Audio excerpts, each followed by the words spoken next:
no es solo Machu Picchu. El Perú no es solo ceviche. El Perú no solo son las líneas de Nazca. El Perú es su gente. Buenas tardes, profesor. Buenas tardes, compañeros. El tema que elegí hoy, el tema que más me gustó en humanidades es la precisión léxica. La precisión léxica es la habilidad de elegir y usar las palabras más adecuadas para expresar una idea de manera clara y exacta. Este concepto es crucial en la comunicación, ya que permite transmitir mensajes con claridad y sin ambigüedades. La importancia es la claridad comunicativa. Facilita que el receptor entienda exactamente lo que se quiere decir. La eficiencia minimiza malentendidos y la necesidad de aclaraciones adicionales. El profesionalismo refleja un buen dominio del idioma y un alto nivel de competencia comunicativa. ¿Cómo lograr la precisión léxica? Ampliar el vocabulario, la lectura de diferentes tipos de textos y la práctica continua pueden enriquecer tu léxico. Comprender matices, conocer los significados, connotaciones y contextos de uso de las palabras. El contexto apropiado. Utilizar términos que sean precisos en el contexto específico en el que se está comunicando. La revisión y edición. Es revisar lo escrito para identificar y corregir posibles vaguedades o errores léxicos. Al usar términos más específicos, el mensaje se vuelve más claro y detallado. Un consejo adicional es utilizar sinónimos cuidadosamente. No todos los sinónimos tienen el mismo matiz o contexto de uso. El evitar jergas o términos técnicos no explicados, a menos que tu audiencia esté familiarizada con ellos. También es bueno usar los recursos como diccionario, tesaurios, que pueden ser herramientas muy útiles. Espero que la información que les haya dado sea de una gran ayuda. Y bueno, profesor, eso es todo. Eso es lo que más me llamó la atención en el tema de humanidades y me interesó demasiado. Gracias y eso es todo. Buenas noches, profesor. Buenas noches, compañeros. Hoy yo lo voy a hablar sobre el tema sobre las separatas, sobre los impuestos en el Perú y las entidades encargadas de su recaudación. En el Perú, el sistema tributario es fundamental para financiar el funcionamiento del Estado y garantizar el desarrollo de las infracciones públicas, la educación, la salud y otros servicios esenciales. Los impuestos son cargas fiscales que los ciudadanos y las empresas deben pagar al Estado para contribuir el bienestar común. A continuación voy a presentar un resumen de los principales impuestos en el Perú y las instituciones encargadas de la recaudación. Por ejemplo, hay dos tipos de impuestos en el Perú que nos puede hacer entender a lo que yo quiero llegar. Número 1, el impuesto directo. Número 2, el impuesto indirecto. El impuesto indirecto, como número 1, son aquellas que gravan directamente la renta, el patrimonio y las actividades de los contribuyentes. Por ejemplo, está el impuesto de renta, está el impuesto predial y está el impuesto sobre sucesiones y donaciones. El impuesto indirecto son aquellos que nos gravan directamente las introducciones o las propiedades de los contribuyentes, sino que se aplican sobre el consumo de bienes y servicios, las cuales son impuesto general a las ventas, impuesto selectivo o consumo, impuesto a la renta de no domicilio. Y esas son las dos características de impuestos que nosotros pagamos. Y en conclusión, ¿por qué nosotros pagamos renta, pagamos impuestos en lo que trabajamos? ¿A qué se debe?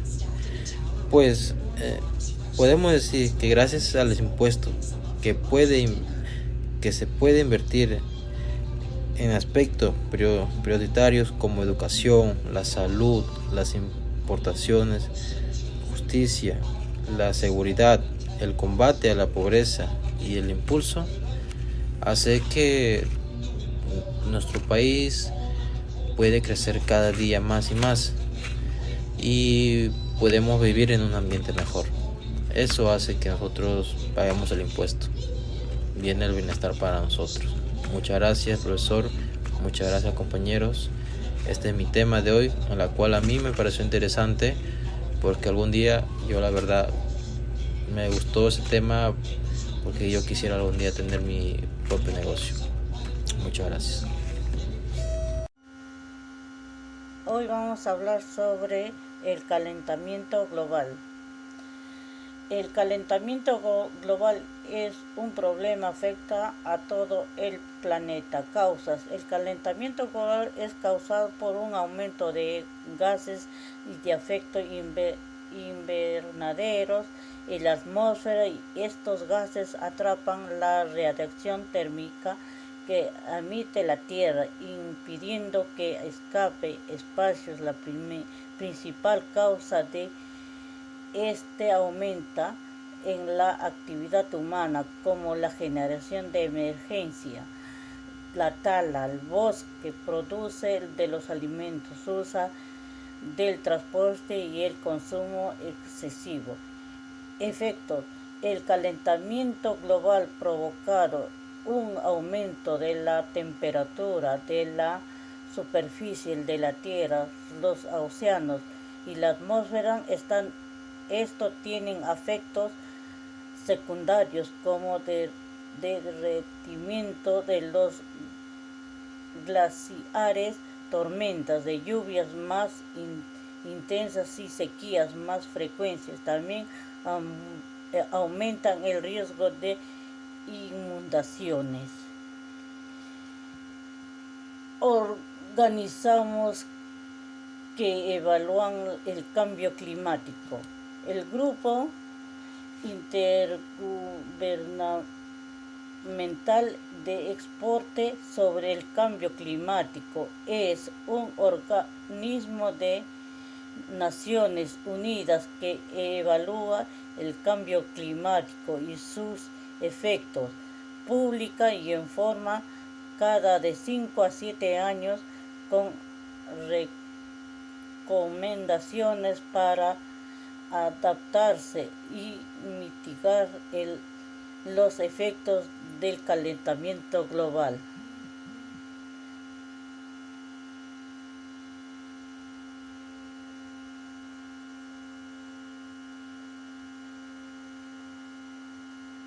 Buenas noches, profesor. Buenas noches, compañeros. Hoy yo voy a hablar sobre gestión de riesgos en el Perú. La gestión de riesgos en el Perú se refiere al proceso de identificar, evaluar y minimizar los factores de riesgo de desastre, con el objetivo de prevenir, reducir y controlarlos en el Perú. La gestión de riesgos de desastre se lleva a cabo a través del Sistema Nacional de Gestión de Riesgos de Desastres.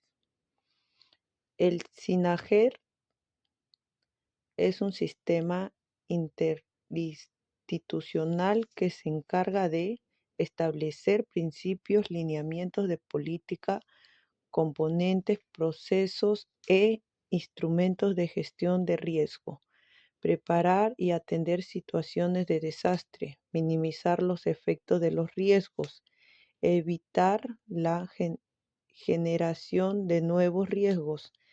El SINAGED está compuesto por Presidencia del Consejo de Ministros, Consejo Nacional de Gestión de Riesgo de Desastre, Centro Nacional de Planteamiento Estratégico, Centro Nacional de Estimación, Prevención y Reducción de Riesgo de Desastres, Instituto Nacional de Defensa Civil, Gobiernos regionales y locales, Fuerzas Armadas y PNP, entidades públicas y privadas y la sociedad civil. Gracias, profesor. Gracias, compañeros. Hola, ¿qué tal? Buenas noches, queridos oyentes. Bienvenidos a Radio La Zona, tu conexión con el mejor entretenimiento. donde encontrarás la mejor música al instante y programamos originales que te inspiran y entretienen. Síganos en nuestras redes sociales y sé parte de nuestra gran familia. Buenas noches compañeros, buenas noches profesores. Hoy hablaré sobre patrimonio cultural. El patrimonio cultural es la herencia de nuestros antepasados. Está conformado por todas las creaciones humanas que tienen un valor histórico. Tenemos dos tipos de patrimonio, como patrimonio natural y patrimonio cultural.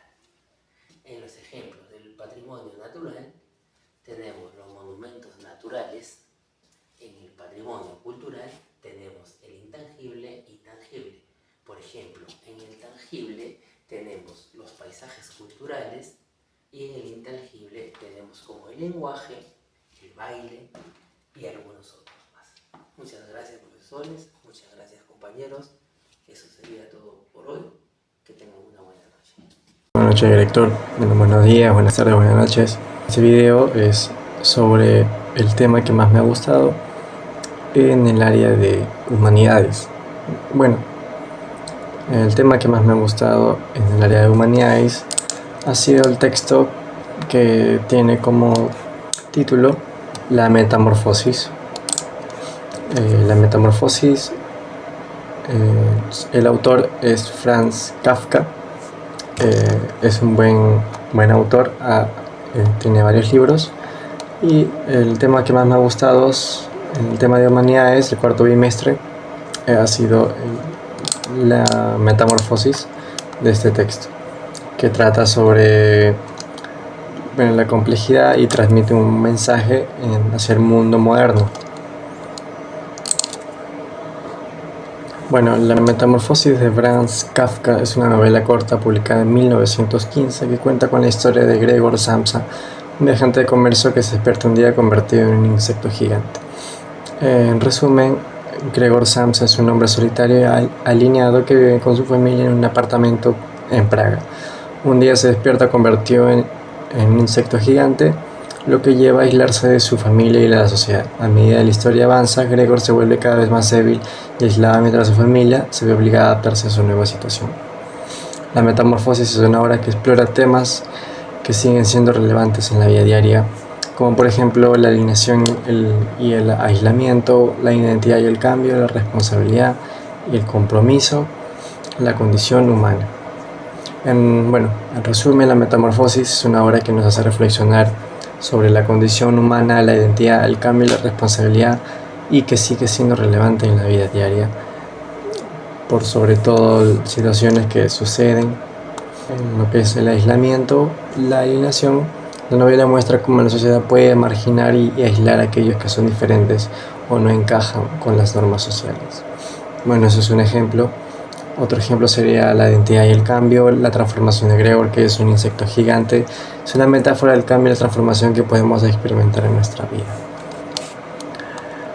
El mensaje el cual transmite el texto de La Metamorfosis es una novela que transmite un mensaje complejo y multifacético sobre la condición humana, la sociedad moderna, como mencioné hace un momento, la empatía y la compasión y la búsqueda de la identidad y el sentido.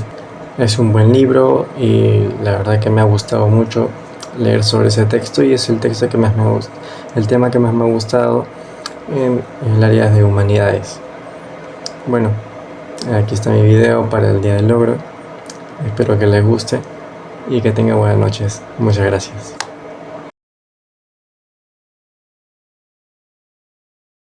Buenas noches, profesor. Buenas noches, compañeros. Buenas noches, director. El día de hoy voy a hacer una exposición radial que comienza Radio Express Moda y comienza así. Muy buenas noches, bienvenidos a Radio Express Moda. Conéctense. En breve espacio vamos a conocer las ultimitas tendencias, consejo para mantener tu estilo al día. Soy Guillermina Cruz Chávez y hoy tenemos como invitada a Flor de María, la estilista, experta en moda. quien nos va a contar qué está marcando la diferencia en la temporada. Bienvenida, Flor. Buenos días, un gusto estar en su programa el día de hoy. Flor, cuéntanos, ¿cuáles son las principales tendencias que no podemos faltar en el armario? Bueno, las tendencias que no pueden faltar son los básicos, en realidad nunca pasan de moda, ya sea una prenda blanca, una prenda negra o un jean que podamos tener.